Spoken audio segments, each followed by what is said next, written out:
Hello everyone, welcome back to the channel. You're watching Mina TV. This is the AVS show. My name is Charlie Dior. Yazzie. Fodera. Man. Yes, welcome back to the channel. Make sure to subscribe, guys. Subscribe. Share, like with your friends, and share with your family. When you're done with the show, go on Instagram and follow us at the AVS show. Welcome, guys. So listen, we are going to talk about peer pressure today. There's been news going around, and Yaz is going to take over the news. Yeah.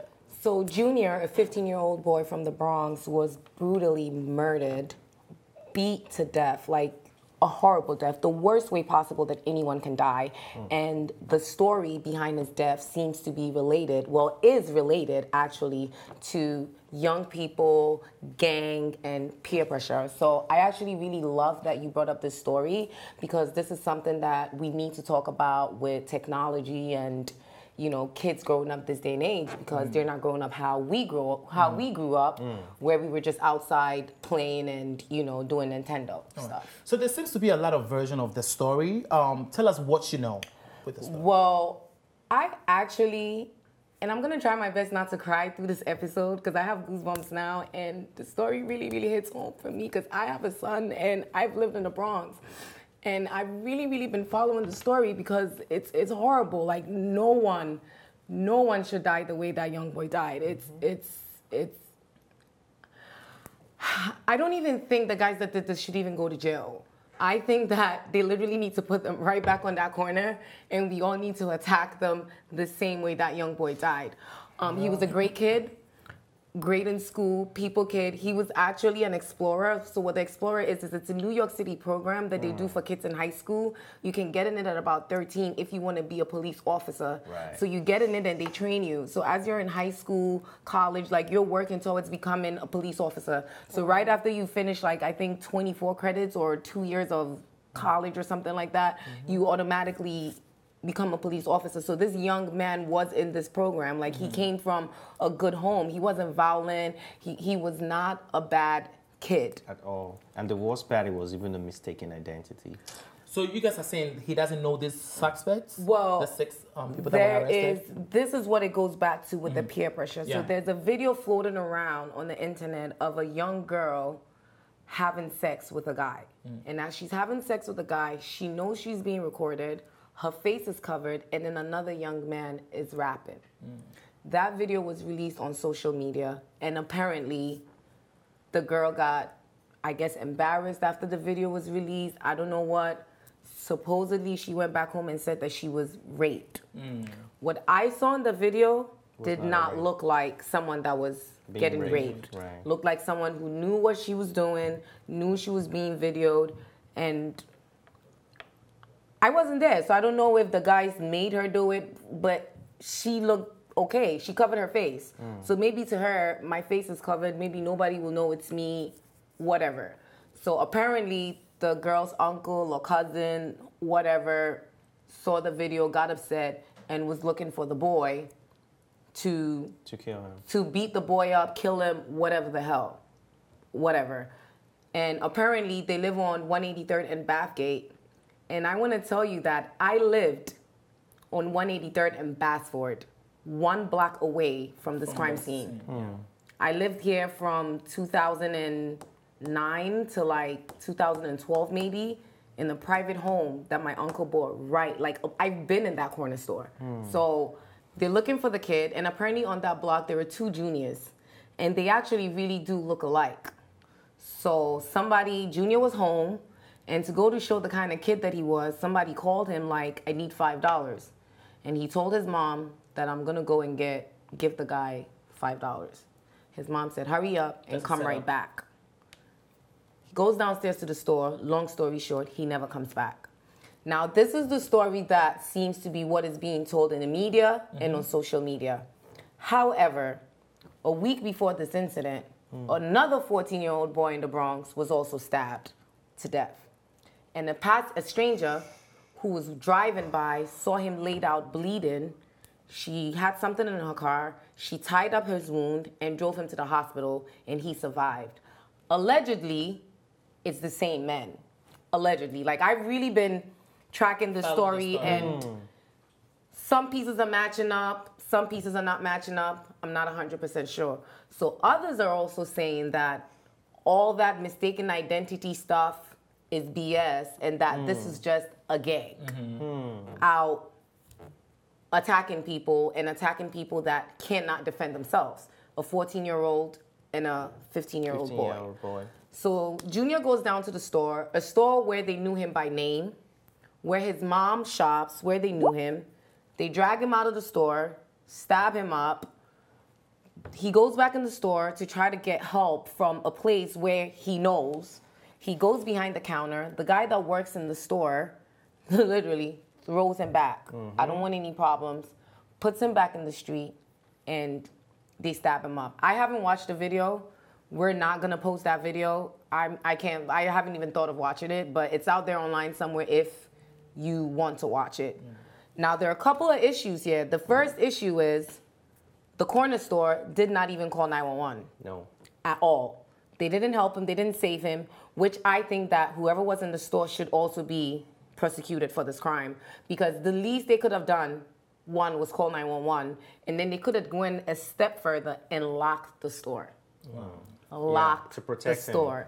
That was it. Like, it's glass doors, you have shutters. They could have just locked the store. Other people are saying that you have to understand that they were probably scared. They have family members, and they were scared of getting attacked as well. But there were like 3-4 guys. And we all know that anyone that has a corner store in the Bronx keeps guns, bats. They protect themselves. Because it's not such a a safe neighborhood or whatever. Fortunately, they were caught on video because no one decided to help but decided to record everything. So they have a lot of video footage of these guys. One's mom turned him in. That alone goes to show how horrible the crime was. So now 8 people have been arrested, even though there were only 5 people that did the crime. 8 people have been arrested so far. More people are being arrested, and now they're crying. They're in the courtrooms with their head down, crying, and acting like they don't speak English. Yeah, they were first acting like they don't speak English, like they don't understand English, and later they start listening and crying. And I think the main issue here now is, okay, let's focus on these boys that have been arrested. We know about gang and all. So who's failing in the society? Who's putting this pressure on them to prove themselves? Because sometimes it has to do with ego. We can't say they're kids, they are little, they're not thinking for themselves, because not the least age there is 18 among all the boys. So, but let's talk about the peer pressure now. Yes. All right. So before we even dig into it, I want to know, what is peer pressure? Let's define it. What do you guys think peer pressure is? Peer pressure is pressure from like a group of friends or your age group, your mates, anybody around you at that part in your immediate environment, pressuring you to do something that you wouldn't ordinarily have done on your own, or something that you're hesitant to do. So whether it's, if you don't want to cross a bridge and a whole group of friends pressure you to cross the bridge, that is considered peer pressure. And it mostly comes from friends, your age group. And for me, most of the people that are easily being peer pressured to do things are people that are not strong enough, are my quote-unquote strong enough. Because for me, the way I was brought up, the way my mom spoke to me, the stories that I've heard, you can never force me to do something that I don't want to do. So, that also helps. These parents need to be in their kids' life, they need to be in their children's life, and tell them, when you do this, this is the consequences that will happen to you. That way they know, Let's just make this clear that peer pressure is any type of influence from people around your age group or people around you. So it could be positive as it could be negative. If all your friends, if you're graduating high school and all your friends are going to college and they keep talking about college, you would want to go pressured to also go to college. Right. So if you're hanging around a bunch of people that are all smoking weed, you might end up smoking weed. If you're around a bunch of people that are gangbangers, so it could be positive and it could be negative. But I think the most important thing as parents is to instill confidence in your child. Right. If you instill confidence in your child is confident and your child knows what they want and they know that they don't have to do certain things. I also think that you should expose your children to some negative things to a point. I think that you should talk to your children about marijuana. You should talk to your children about drinking. At a certain age, at like age 10 or 11, I think it's okay to, go like this and let your kid taste what alcohol tastes like, because if you don't do these things at home to show your kid, when they go out, they have no idea. Someone can give them poison and they'll think it's alcohol, but at least if they know what it tastes like, what it smells like, and you just let them know it's not good for you, this is what happens, blah, blah, blah, your child will never feel the need to want to go out there and do other things. Yeah, but the youth out there also need to have an open dialogue with their parents. Because sometimes you hang with all these people, for example, and your mom and your dad has no idea who you're hanging out with. Sure. So you're in and out, who was that? But again, that goes with the type of relationship that you and have with, communication that you have with your child. Like if you, as a parent, you have to. A child is a child. Yes, you might expect that your child will come to you with everything, but if you, the parent, you're not opening up that communication, that child might never do it because that child might know that, okay, this is bad, so I'm definitely not going to talk about it with my mom or my parent. Sometimes people go too strict but with then the kid. How do you then advise your son? Don't hang with that guy anymore. Yes. Without you knowing the guy, so in a way, aren't you judging a book by its cover and saying? That's why she's talking about communication. Yeah. Parents are, or the elder ones and our parents, whoever your mentor is at that point in time, as a kid or as a growing adolescent, need to be very involved in your life because the only way you can know is by communication. You understand? And if you don't make him feel comfortable to tell you things, he would hide things from you. Psychologically. Communication is also not just verbal. Also understand that communication is also non-verbal. And as a mother, I'm very sure you yourself know that you have motherly instincts. You may not have had it before you had a child. Do you understand? But as you became a mother, you will just know the people that are around your child that you don't want around them. Even you, without even having children, do you understand? By yourself, there's a voice that speaks to you inside when you have a bad feeling. Oh, I'm not going to go there. Oh, I don't want to be around this person. Oh, I don't want this person to be around me. You will just know, and sometimes mother's wisdom is best. A parent's wisdom is best. It's not only just your instinct, it's also experience because you've lived through life. You've seen friends, you understand? You've seen people that they look good and then they turn around to be bad. So that's how a parent can advise you, no, I don't like the way this person moves. Honestly, my mom has done it to me in the past before. I bring home all sorts of girls and she's like, I don't like that one. Oh, that one's good. I don't like that one. And I'm like, you're saying, I don't know what you're saying. Just leave me alone with that. Just tell by just that's all. Like, I mean, they stay in my house, so she has time to, observe them. She's not in our business. And she's a parent, as she said, she has experience. So just by listening to certain words that a person says, she knows the person's character already. She's everything that you're doing, your mom has done, and probably maybe even worse. That's what a lot of us do. She's told me that, and then years down the line, it won't be that year, it won't be that month, but years down the line, that friend will actually do something that will shock me, and she'll be like, told you. And it's like, wow, like, how did you read that? How did you know about, how did you know that was going to happen? And it's so uncomfortable to admit your mom is right, but in the end, she was right. You don't know how, and at that moment, you thought she was crazy. Oh my God, this girl didn't do anything to you. Stop thinking about her like that. But it turns out that she's right. So parents do have insight. They do take non-verbal cues, all sorts of communication. They read the whole situation of that surrounding their child before they say, oh, I don't want you hanging out with that person. I also think we should teach our youth and how to be leaders. How to be leaders when it comes to with the confidence. All the aspects in their life. Be leaders. Because listen, who would have thought, like, you're as a mother, who would have thought that your son will end up like this? Because when I look at this picture, it really makes me sad.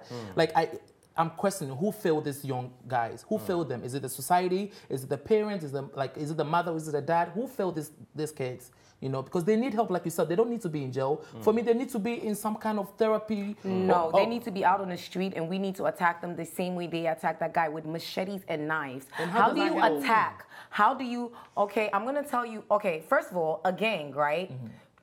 Most people that join gangs, it's either your dad was in the gang, your brother's already in the gang, so it's already like a family affiliation. So you already know by the time you're like 7, 8, like, I'm gonna be whatever gang member. And that's one of them. That's one.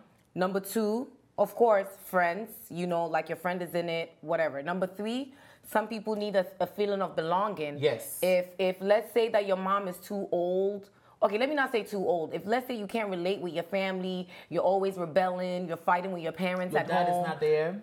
Possibly, or maybe your mom is not there. It could be vice versa. You know, you're living maybe with your grandparents who can't really correlate or relate to you. You might end up joining a gang because it's a sense of family, like yes. belonging. Sometimes people actually also do it for safety reasons, that they live in such horrible neighborhoods that they feel like they need protection. As in, if I don't join this gang, this other gang is gonna come for me, and so on and so forth. So first of all, that's the first issue. That's why it boils down to, again, family and the parents, the schools, the teachers, like all of these things matter. The community even matters. Like in the Bronx, they're taking away all the boys and clubs. YMCA is expensive. YMCA is $125 a month. A year for membership, and then you also have to pay for the programs for your kids. Basketball is like $125 for 6 weeks. How many parents can afford that? You understand what I'm saying? We're living in New York City, where when you average salary $4,000 a month, but yet 1-bedroom apartment is $1,600. So if you're a mom with 2 kids, you need a 2 or 3 bedroom apartment. Already you don't have money. You have to work all these hours.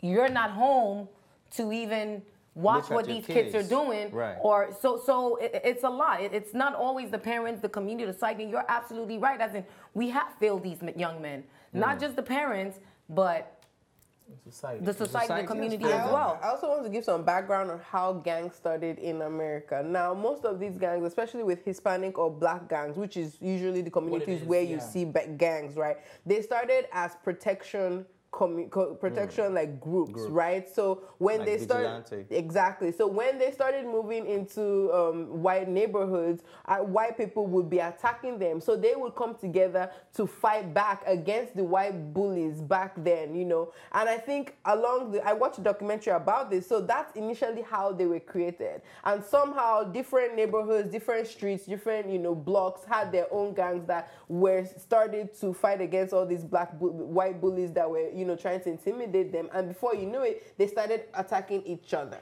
So I think what needs to happen is like a whole rehabilitation of the gang system, like letting them understand, okay, you're not fighting these people anymore. You're now allowed to live in these communities with white people. Nobody's attacking you. So why you don't attack each other? If you initially came together to be a community, then why can't you all be community? Do you understand? Why can't you all come together as brotherhoods, black, Hispanic? It doesn't matter anymore. So I think the society still owes them a lot of explaining to do. Like they've lost the way of what gangs initially were for before and now. And then it's like, why is there this violent aspect to it? Do you understand? Initially, yes, it was self-defense, but you weren't using guns because those people weren't using guns. The white people were not using guns either. It was just bullying. They would just, throw something at you, or like if your parents have a store, they'll throw something at the window, things like that. What brought violence into this? Listen, I'm not 100% sure what brought violence into this, but when it comes to this whole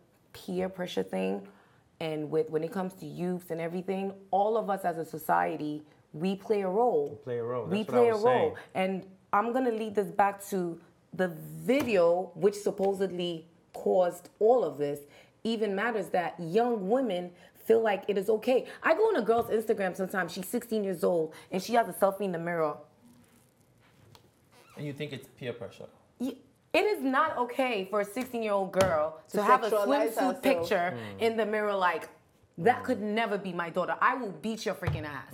I will beat your freaking ass. I'm going to turn on Instagram Live, and I'm going to beat your ass on Instagram Live, and ACS can come for me. Seriously. Oh, there was actually a video like that of the mother. She caught her daughter twerking for Snapchat. Yeah, the grandmother. So she was smacking her. She's like, she told her, tell your followers you're closing down your Snapchat. She's like, I'm closing down my Snapchat. And she's like, why? She's like, oh, because my grades are bad. No man gave her backhands. Like, you saw her head go like this. Like, oh, because I was twerking on Snapchat. Yeah, since you want to be a garden tool, I'm going to be, and this is why I always sit here and I always talk about like the rappers and the this and like it all, they all play a role in this young man's death.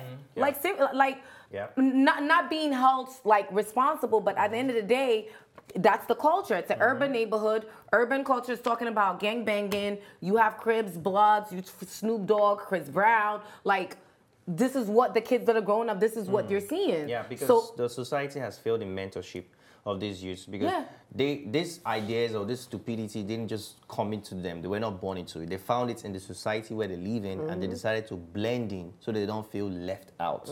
So the society has failed them. The rappers have failed them. The laws that have been set in place has also failed them, whether we like it or not. So I think peer pressure is more than even just the peers that they're, directly in contact with. Even the social media is a form of peer pressure, like what you're saying. Because where else will a young 16-year-old girl get the idea to do? Because everybody else is doing it, and if I don't do it, I feel left out. Exactly. So I have a thing that I always say. First of all, I'm not sending anybody nudes. I'm not even taking nudes.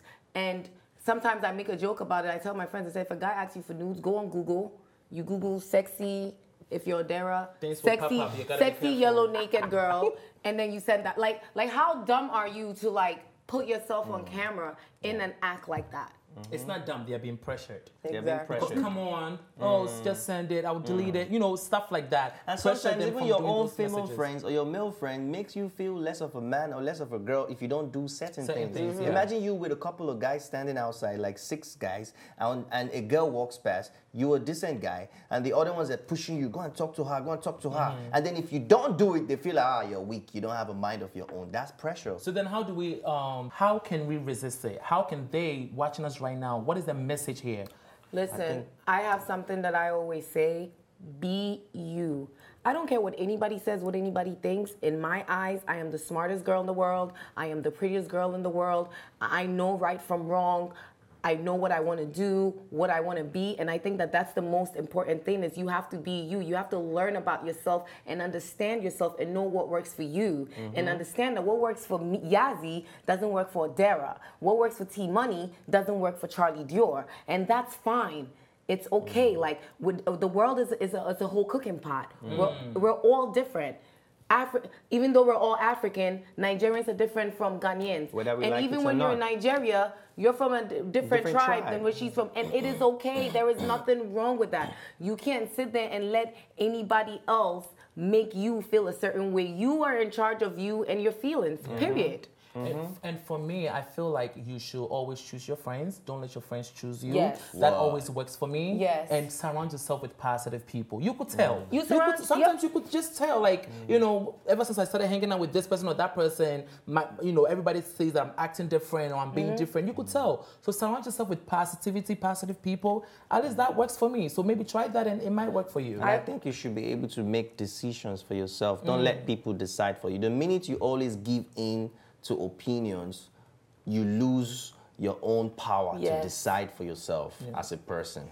I think also we should we need to stop being politically correct about this, right? We need to identify that whether we like it or not, there are people that are stronger than others. There are people that are weaker than others. And I think the positive, strong people in our society need to identify those ones that are weak and guide them the right way. Do you understand? Because like you said initially, not all peer pressure is bad. Sometimes peer pressure can be positive. So when there's when there's a more positive, stronger force around, and you identify that this person is weak, go and do this thing, and this person is going there, then you that has good intention should try to direct the person away from negativity. Try to help that person. I think that's where your society really is, when we're all helping, all hands are on deck to make sure that, I don't want you to fall in the hands of these people. Those people are not good. I'm going to, whether it's silently, whether it's more direct, I'm going to make sure I steer you away from those people. Since I know that you're easily influenced, let me push you to people that are going to positively influence you. Right. Yeah. We need more great mentors in our society, more black,